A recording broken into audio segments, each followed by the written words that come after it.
जोंनि बर' हारिनि गणतान्त्रिक लामाजों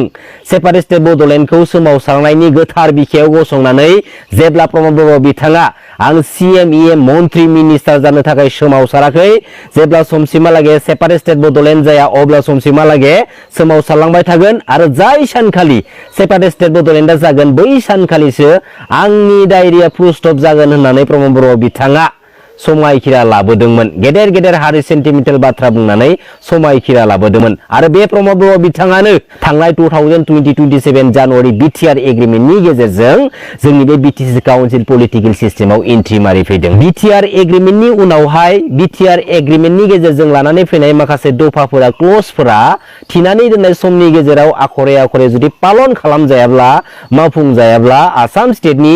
सोरबा केबिनेट मिनिस्टारनि न'नि लांगोनायाव थांनानै सुइसाइड जानानै थैहैनायनि बाथ्राखौ प्रमद बर' बिथाङा दिनै बुंदोंमोन। नाथाय बे दफाफोरखौ आखरे आखरे जुदि पालन खालामाब्ला मावफुङाब्ला थैगोन होननाय प्रमद बर' बिथाङा दिनैसिमबो गोथां जानानै दङ। दिनै प्रमद बर' बिथाङा गावनि बेनिफिट्सनि थाखाय गावनि माखासे गोसो सिंनि हाबिलासखौ जाफुंहोनो थाखाय जानला मेनला थार्ड क्लास लेभेलनि गनायथावनो हायै खोनासंथाव जायै माखासे बाथ्राफोरखौ बुङै बुङै बुहुमनि बै जोंनि बर' हारिनि बर' फिसाफोरखौ फुस्लायबोनो नाजाबोबाय थादों आरो दिनै प्रमद बर' बिथांनि थार्ड क्लास लेभेलनि बाथ्राफोराव जोंनि बर' हारिनि माखासे खावसे बर' फिसाफोरा दिनै गोजोमनानै फोथायबायनानै दिनै जाम्बा स्टाइलाव दिनै थानांगौ बायथ' जानानै फैदों। दिनै प्रमद बर' बिथाङा सोर दिनैसिमबो मोजाङै सिनायाखैना बे प्रमद बर' बिथाङानो जोंनि बर' हारिनि बिफा सिबिनां बड'फा उपेन्द्रनाथ ब्रह्मनि गोथार आइडिय'लजि फिलसफिनि बिखायाव गसंनानै बुहुमनि साफ्रोमबो बर' फिसाफोरखौ दिनै गोथाङै गोथां थगायबोनाय सासे जोंनि बर' हारिनि सेल्फिश थगायसुला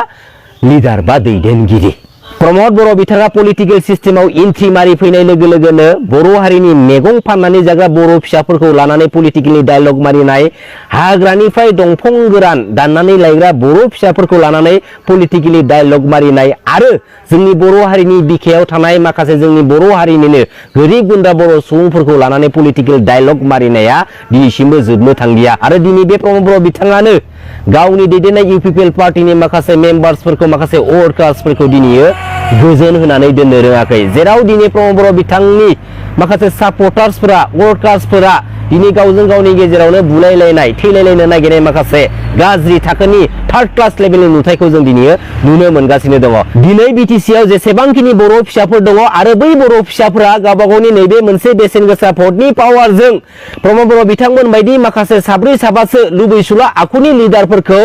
आपकामिं 2025 बिटिसि बिसायख'थिनि गेजेरजों खिथेर होखारनो थांगासिनो दङ आरो बे हाबाफारिखौ मोजां मोननानै बुहुमनि साफ्रोमबो बर' फिसाफोरा दिनै सापर्ट होनो थाखाय दिनै साग्रिद जानानै दंखायो।